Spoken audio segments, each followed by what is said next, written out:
जज्बा एक जुनून। आज है 17 जून 2025 और 17 जून 2025 के करंट अफेयर्स के सभी इंपॉर्टेंट क्वेश्चंस हम इस वीडियो में डिस्कस करेंगे। वीडियो को पूरा देखिए। वीडियो के आखिरी में मैं आपसे एक सवाल पूछूंगा जिसका उत्तर आपको कमेंट बॉक्स में देना है। आज का टारगेट है 7K व्यूज। आइए शुरू करते हैं। Q1 प्रतिवर्ष किस तारीख को तेलंगाना स्थापना दिवस मनाया जाता है? 1.11 जून, 1.22 जून, 1.33 जून, 1.44 जून। व्याख्या: तेलंगाना राज्य का गठन 2 जून 2014 को हुआ था। इसी दिन को स्थापना दिवस के रूप में मनाया जाता है। तेलंगाना दिवस भारतीय राज्य तेलंगाना में एक सार्वजनिक अवकाश है जो तेलंगाना राज्य के गठन की याद में मनाया जाता है। ये 2 जून को प्रतिवर्ष मनाया जाता है।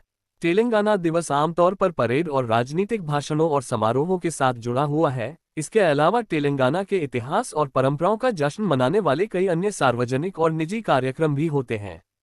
राज्य इस अवसर को जिलों में औपचारिक कार्यक्रमों के साथ मनाता है। तेलंगाना के मुख्यमंत्री द्वारा राष्ट्रीय ध्वज फहराने का औपचारिक कार्यक्रम और औपचारिक परेड मैदान में आयोजित की जाती है। राज्य के सभी 33 जिलों में समारोह आयोजित किए जाते हैं। Q2 हाल ही में आयुष मंत्री द्वारा शुरू किए गए आयुष सुरक्षा पोर्टल का मुख्य उद्देश्य क्या है? 2.1 आयुष प्रणाली के लिए ऑनलाइन चिकित्सा सेवा प्रदान करना।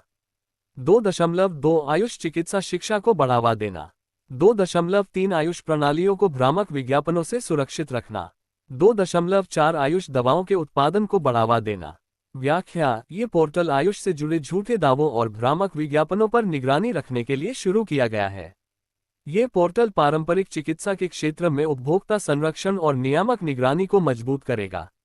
आयुष सुरक्षा पोर्टल जिम्मेदार शासन, साक्ष्य आधारित प्रथाओं और भारत की पारंपरिक चिकित्सा प्रणालियों पर भरोसा करने वाले लाखों नागरिकों की सुरक्षा के लिए सरकार की अटूट प्रतिबद्धता को दर्शाता है।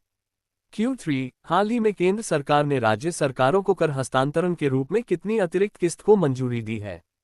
3.172,961 करोड़, 3.289,750 करोड़, 3.381,735 करोड़, 3.498,173 करोड़।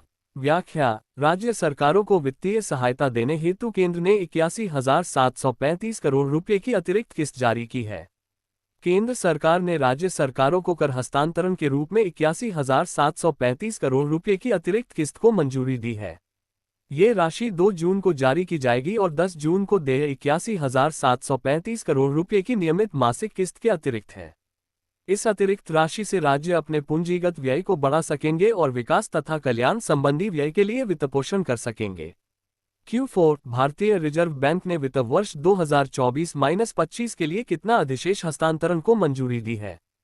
4.1368 लाख करोड़ रुपये, 4.2468 लाख करोड़ रुपये, 4.3568 लाख करोड़ रुपये, 4.4368 लाख करोड़ रुपये।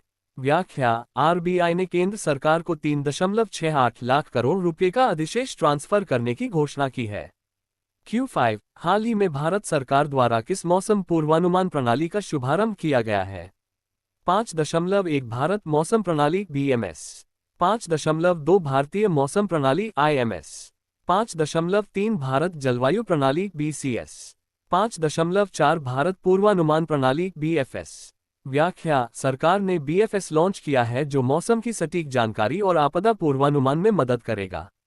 विज्ञान और प्रौद्योगिकी मंत्रालय द्वारा 26 मई 2025 को लॉन्च किया गया दुनिया का पहला स्वदेशी उच्च रिजोल्यूशन वाला मौसम मॉडल भारत पूर्वानुमान प्रणाली BFS IITM पुणे द्वारा विकसित किया गया था। BFS को सुपर कंप्यूटर अर्का द्वारा समर्थित किया गया था। ये बेजोड़ गति, 30% अधिक सटीकता और 6 किलोमीटर ग्रिड रिजोल्यूशन के साथ हाइपर लोकल वास्तविक समय के पूर्वानुमान प्रदान करता है।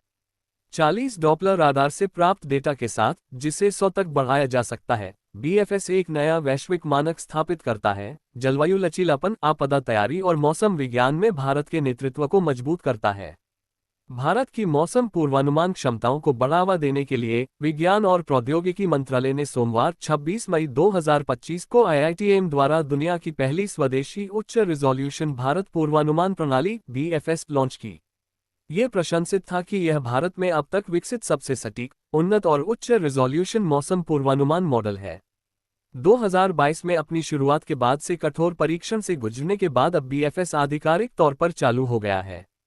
केंद्रीय विज्ञान एवं प्रौद्योगिकी राज्य मंत्री स्वतंत्र प्रभार पृथ्वी विज्ञान राज्य मंत्री स्वतंत्र प्रभार प्रधानमंत्री कार्यालय में राज्य मंत्री परमाणु ऊर्जा विभाग अंतरिक्ष विभाग कार्मिक लोक शिकायत एवं पेंशन डॉक्टर जितेंद्र सिंह ने कहा, ये स्वदेशी सफलता भारत को मौसम पूर्वानुमान में वैश्विक नेताओं में स्थान दिलाती है।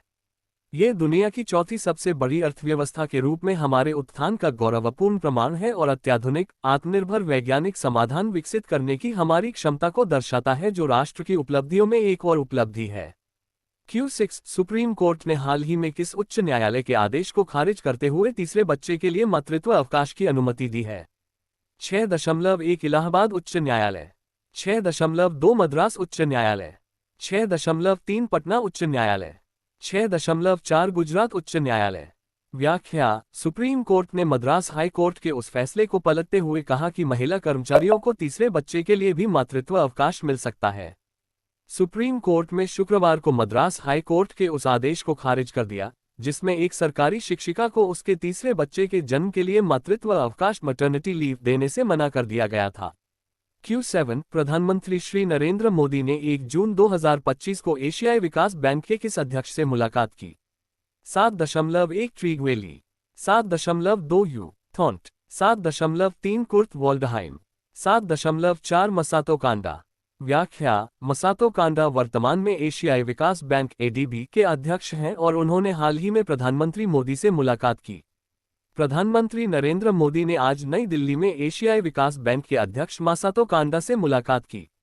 उन्होंने सोशल मीडिया पर पोस्ट में कहा कि पिछले दशक में भारत में तेजी से हुए बदलावों ने अनगिनत लोगों को सशक्त बनाया है और सरकार अब इस यात्रा को अधिक गति देने के लिए काम कर रही है। Q8 नक्शा क्षमता निर्माण कार्यक्रम का दूसरा चरण 2 जून से कितने राष्ट्रीय उत्कृष्टता केंद्रों में शुरू किया गया है? 8.13, 8.25, 8.34, 8.46। व्याख्या: ये कार्यक्रम 2 जून से देश के 5 उत्कृष्टता केंद्रों में प्रारंभ किया गया है ताकि हेल्थकेयर सेक्टर में दक्षता बढ़ाई जा सके। Q9 हाल ही में 4 देशों के राजदूतों ने भारत के राष्ट्रपति को अपने परिचय पत्र प्रस्तुत किए। निम्नलिखित में से किस देश का राजदूत शामिल नहीं था? 9.1 चैड, 9.2 अल्जीरिया, 9.3 मंगोलिया, 9.4 नाइजर। व्याख्या: मंगोलिया के राजदूत ने परिचय पत्र प्रस्तुत नहीं किया, जबकि अन्य 3 देशों के राजदूतों ने किया। Q10 हाल ही में राष्ट्रपति द्रौपदी मुर्मू द्वारा कितनी नर्सों को फ्लोरेंस नाइटिंगेल पुरस्कार 2025 से सम्मानित किया गया है? 10.108, 10.215, 10.310, 10.412। व्याख्या: 15 नर्सों को उनकी सेवा और समर्पण के लिए राष्ट्रपति द्वारा फ्लोरेंस नाइटिंगेल पुरस्कार से सम्मानित किया गया।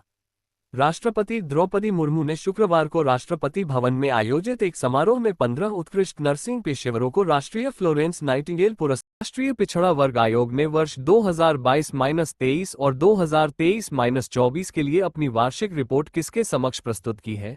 10.1 संसद, 10.2 राष्ट्रपति, 10.3 मंत्रिपरिषद, 10.4 सर्वोच्च न्यायालय। व्याख्या: ये रिपोर्ट संवैधानिक प्रक्रिया के तहत राष्ट्रपति को प्रस्तुत की जाती है, जो बाद में आखिरी में प्रश्न पूछा था, जो कि इस प्रकार था: एशियाई विकास बैंक का मुख्यालय कहाँ है? इस प्रश्न का सही उत्तर है मनीला। आज का प्रश्न आप सभी के लिए ये है: पोंगल भारत के किस राज्य में मनाया जाने वाला एक शस्योत्सव है?